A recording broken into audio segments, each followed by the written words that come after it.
کسی بھی انسان سے محبت کرنے کی دوسری وجہ وہ ہوتے ہے اس کی ظاہری شکل و صورت، وہ ہوتا ہے اس کا جمال، ظاہری خوبی۔ ہمارا اہل سنت والجماعت کا عقیدہ ہے کائنات میں سب سے زیادہ حسن اللہ نے ہمارے پیغمبر کو عطا فرمایا صلی اللہ علیہ وسلم۔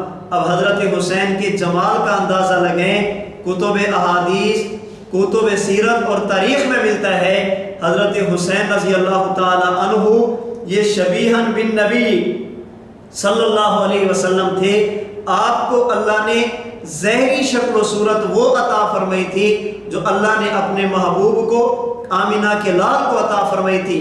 اگر حضرت حسین کا حسن دیکھا جائے، آپ رضی اللہ تعالی عنہ کا جمال دیکھا جائے، تو یہ بھی تقاضا کرتا ہے ہم حضرت حسین سے پیار کریں۔